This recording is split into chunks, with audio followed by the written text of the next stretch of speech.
So a bit chilly this morning. It was 3 degrees when I came out of the house, so winter is definitely upon us, which is all very well. Very good morning to you, Emma. Let's talk about Whitehall, reverting to working from home. It's the front page of the Daily Telegraph. Whitehall has basically returned to working from home since Labour came to power. Attendance rates at 13 government departments have fallen since Sir Keir Starmer won the election. Well, that's not surprising, It's not surprising, is it? As you say, Whitehall seems to be a ghost town. I'm wondering whether some of the old people who are so cold at home could maybe go and sit in these lovely warm offices. Yes, that are clearly empty, that are being heated at probably the taxpayers' expense. Right. I mean, this is an absolute joke. Either you are told to go back to the office. The civil servants seem to be saying, no, not doing it. At the Treasury, the Housing Department and the Ministry of Justice, yes, which is one of the most failing departments. It is. Which is one of the most sort of embattled departments of all. Yeah. The public sector workers there, who we pay, are saying apparently, no, can't be bothered, staying working from home, thank you very much. Meanwhile, public sector pay has what? You know, what have we handed out? I think it's 10 billion we've handed out so far. It has. What about public productivity? Productivity's gone up in the public sector, but down. Sorry, up in the private sector and down in the public sector. It's gone down. This is the point. It's gone down. People are being paid more. Productivity is dropping. Efficiency is dropping.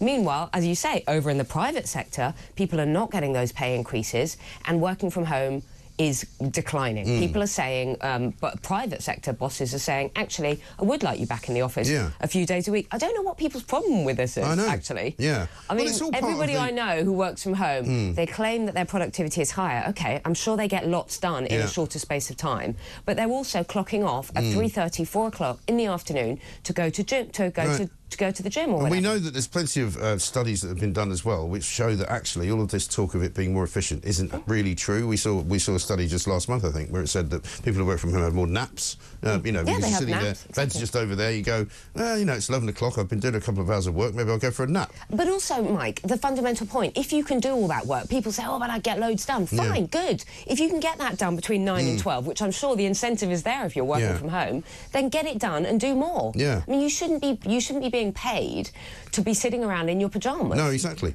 And also, if the growth of this country is what is required to grow, but yet it's not growing, there has to be some correlation, doesn't there, between the fact that people are not going to an office or not going to an actual job. And also, it's very two-tier. You know, it's very typical of two-tier Keir Starmer, because the people delivering your food to you, the people delivering your Amazon Christmas gifts to you, they're not working from home. They're not working from home. People stacking your supermarket shelves, people looking up at nurses and, you know, and carers and things like that, they can't work from home. It's a very middle-class thing, of course. I mean, some doctors are working from home rather than musically, which is part of the try and get a person. What, you want a person-to-person appointment? Well, again, I'm sure that's why a lot of people can't get a person-to-person appointments, because the doctor's not actually in the GP surgery at all. Exactly. And also, can we not ignore, we've got these, you know, spiralling rates of anxiety and depression and isolation and loneliness. Yes, because people are isolated at home. They need to gather in groups. They need to go into offices. That's where you learn. That's where your careers develop. If you're a young person, you need to be in the office talking to other people rather than sitting at home on your Well, only laptop. yesterday we found out the Home Office was putting a special room into the Home Office for people who might be getting stressed out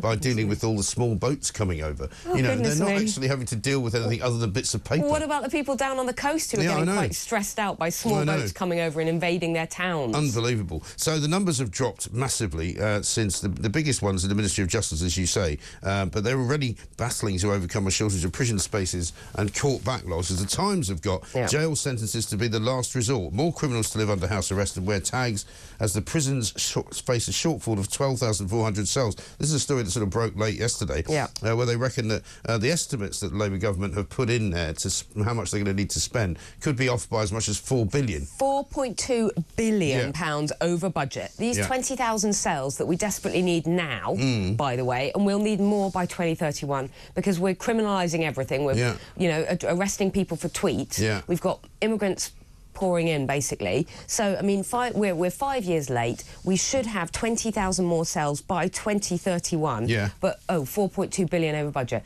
The whole thing is an absolute joke. A long way away, 7 years away. But meanwhile, a few months ago, they were releasing people onto the streets. And the fact is, if people need to be in jail, they need to be in jail. We shouldn't be making decisions based on the fact that we have a crumbling prison estate, that we don't have enough places, and that we have a completely broken Ministry of Justice system. I mean, and, you know, Mike, the other day I saw this guy walking down the street with 2 electronic tag. I don't know whether it was a fashion statement. He had one on each ankle. A fashion and statement, it was very possibly. Well, it was weird, and because he had very short trousers and two electronic tags on his ankles, and it was quite terrifying. Really? Because I just thought, what on earth is he doing in the community? Like, what's he out for? What's he wandering around for? I know. Why is he being tagged? And it made Bizarre, me feel a bit, Well, I'm not sure that we want more of this. Shabana Mahmood, who's the Justice Secretary, has described the changes as creating, in her words, a prison environment, but outside of prison. Sorry. I don't want that, no. That's not a prison environment because you're not in a prison. Well, our communities shouldn't be prison environments. No. Next week, she's going to set out a separate 10-year prison capacity strategy that will outline how the government will meet the demand for prison places over the next decade.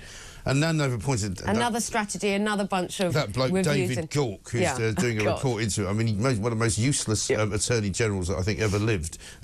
Refused point blank to do a judicial review on John Warboys, the black cab driver, right? And if it wasn't for a couple of very brave women who took it upon themselves to do a private prosecution, he would be out on the streets now, thanks to David Gauke. So David Gauke, I don't have much faith in. He's going to do a review that's going to be worth a fag end. No, of course not. And at the end of the day, they just need to build more prisons. It's simple, isn't it? But also, we need to kind of stop this softening. You know, we need to toughen up. I think if prison is going to be a deterrent, people need to go into prison and, you know, do their time and work hard and do something. At the moment, you have people going into prison, drugs, mobile phones, cosy cells, televisions. They don't seem to do anything. They don't seem to do much work. Get them out on chain gang. Get them fixing the roads. Goodness knows we need it. There's a lot that needs doing. Absolutely. Criminals could get early release for years to come, according to a piece in the Mail today, and that's because of the same kind of story we're talking about here. But this is a report by the National Audit Office that says not only will more criminals avoid jail, they'll be released early to avoid overcrowding.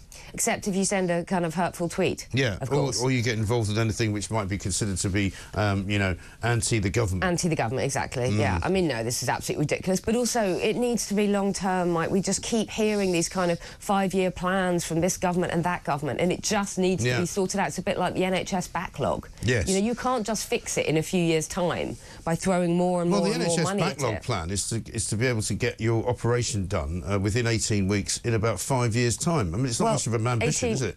Yeah, and if you've got a broken hip or you need, you know, you need cancer treatment now, 5 years' time, 10 years' time is really not much. The other thing that's being spotted, and they're always quite clever at this, is some of these lags, as we like to call them. Defendants taking advantage of the court's backlog by basically just every time they turn up in court, just plead not guilty, and your case gets put back to the back of the queue again. And the longer it goes on, the more likely that the case will never come to court at all.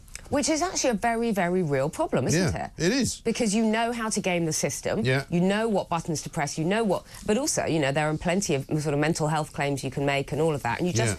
It's a bit like in the immigration system. You end up in this sort of Orwellian system where people are endlessly appealing, and nothing gets done. It's like nothing is efficient. We've constructed a system which everybody who wants to take advantage of it knows how to do.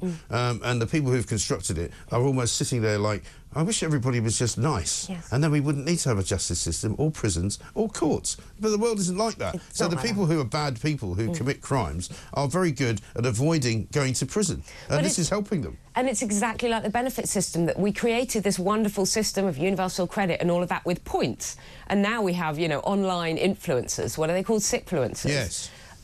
Coaching people, obviously, coaching people on how to get the maximum amount of points to get your disability benefits through. Well, if you create these ludicrous systems, then what do you think is going to happen? Exactly. People are going to play the system. People are going to take advantage of them, absolutely all the time.